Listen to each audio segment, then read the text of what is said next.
پەرەسەندنی دەست بە سەرکردنەکان لە کوردستان هەوڵی پێشگیرانە. بە پێی راپۆرتەکان سەرکوتگەرانی کۆماری ئیسلامی لە ماوەی یەک مانگی ڕابردوودا زیاتر لە 70 کەسیان لە جوگرافیای کوردستاندا دەست بەسەر کردووە.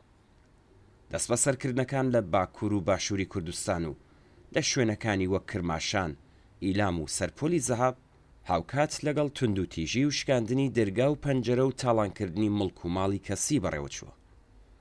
لە شاری سنان 9 کەس لە هەڵسوڕاوانی کرێکاری بە بیانووی بەشداریکردن لە پرسەی دایکێکی خەباتکار بانکێشتی دادگاکراون.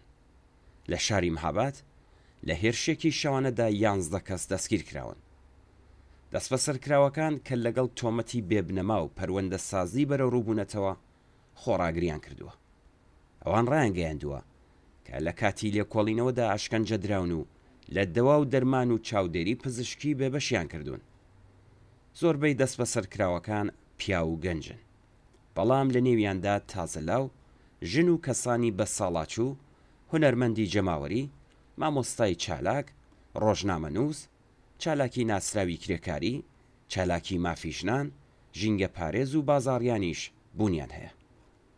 مامورانی ڕەژیم زۆرتر لە کاتژمێرەکانی سەر لە بەیانی زوودا هەڵیان کوتاوەتە سەرماڵەکان و وەڵامی هەر ناڕەزایەتیەک و بەتایبەت داوای مۆڵەتی دادوەری و هۆکاری دەست بەسەرکردنەکانیان بە شێوەیەکی دڕندانە داوەتەوە.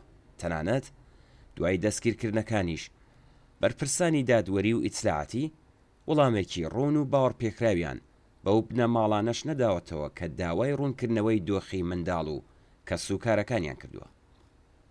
بەڵام لە نێو دەنگۆکاندا هەندێک هۆکار ئاشکرا بوون کە بریتین لە تۆمەتی هاوکاری یان ئەندامێتی لە حیزبە ئۆپۆزیسیۆنەکان، بڵاوکردنەوەی بابەت و ناوەڕۆکی دژ بە ڕژیم لە تۆڕە کۆمەڵایەتیەکان، چوون بۆ سەر گڵکۆی گیانبەخت کردووان، ستایشکردن و بەرزنرخاندنی هەوڵ و تێکۆشانی وێرانە و خۆڕاگریان لە بەرامبەر سەرکوتگەراندا، نوێکردنەوەی پەیمان لەگەڵ ئارمان و بیر و باوەڕەکانیان و هیتر. لەم دوایانەدا تەنانەت بەشداریکردن لە ڕێوڕەسمی هاوسەرگیری و زەماوەندیش بۆتە هۆکاری بانکێشکردن. بۆ نمونە ڕۆژی 11 بەفرامبەر 57 لاو لە شاری پیرانشار بە تۆمەتی بەشداریکردن لە ڕێوڕەسمی هاوسەرگیری و هەڵپارکێی بە کۆمەڵ بانکێشتی دادگاکراون. جگە لەم دەست بەسەرکردانە هەوڵی لە سێدارەدانی چەندین کەسیش لە زیندانەکانی کرماشان و شارەکانی دیکەی کوردستان بڵاوبەتەوە. ئەوەی کە ئەو دەسەڵاتدارانەی پێیان لەسەر لێواری مەرگە لە جوغرافیای کوردستاندا بەڕێوەی دەبن، درێژەی هەمان ئەو ڕێو شوێنە سەرکوتگەرانەیە کە لە بەشەکانی دیکەی ئێرانیش ئەنجامی دەدەن، بەڵام لە ئاستێکی بەربڵاوتردا. ئەلبەتە ئەم ڕادەیە لە دەست بەسەرکردنەکان و لە مەودایەکی ئاوا کورددا ئاماژەیە بۆ سیاسەتێکی تایبەتیش کە ڕژیمی ئیسلامی لە کوردستان پەیڕەوی دەکات. ئەم ڕێو شوێنانە لە کوردستان جگە لە سەرکوتکردن هاوکات دەتوانێت لایەنێکی پێشگیرانەشی هەبێت. قەیرانەکانی ڕژیم بەڕادەیەک قوڵ بوونەتەوە کە کۆمەڵانی خەڵکی وەگیان هاتوو ڕووخانی کۆماری ئیسلامی زۆر بە نزیک دەبینن. چاوەڕوانیەکی لەم چەشنە بنەمایەکی مادەی ڕاستەقینەی هەیە.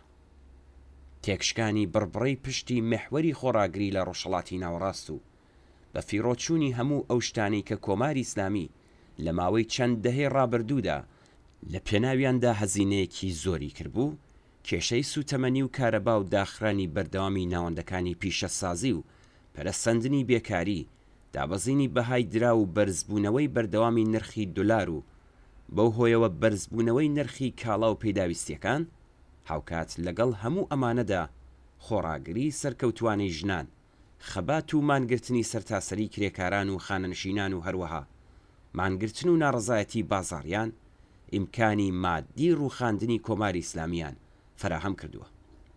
جگە لەوەش ئەم ڕۆژانە تەنانەت هەڵسوڕاوانی بزوتنەوە کۆمەڵایەتیەکان، هەڵسوڕاوانی سیاسی، کارناسان و بەشێک لە سیاسەتمەدارانی ناوخۆیی و دەرەکیش ڕووخانی بازنەی بەرتەسکی دەسەڵات بە ئەگەرێکی نزیک دەبین و باسی لێ دەکەن.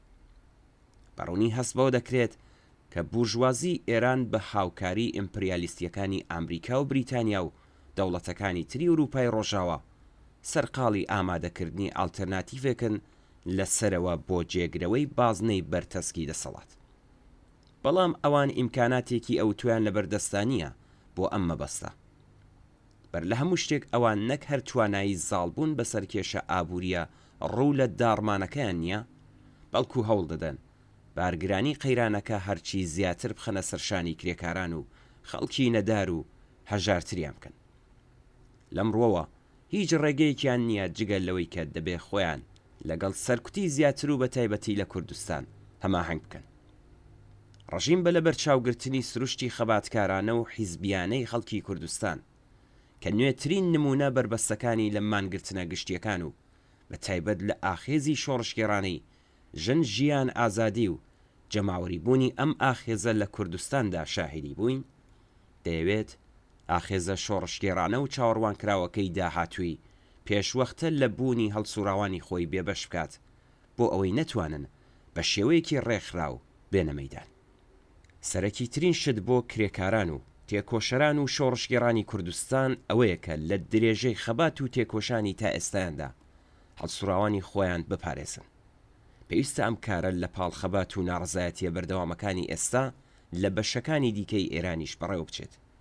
پێویستە کۆمەڵانی خەڵکی شۆڕشگێڕی کوردستان خەباتی ڕزگاری خوازانی خۆیان بە خەباتی ناوچەکانی دیکەی ئێرانەوە گرێ بدەن و هەموو پێکەوە کار بکەن بۆ ڕێکخستن و بەربڵاوترکردنی هەرچی زیاتری ئەو خەبات و ناڕزایەتیانەی ئێستا. دەبێ یەکێک لە ئامانجە نزیک و دەست بەجێیەکان بریتی بێت لە زەمینە خۆشکردنی هەرچی زیاتر بۆ تێکشکاندنی هێزە بێورە و سەرکوتگەرەکان.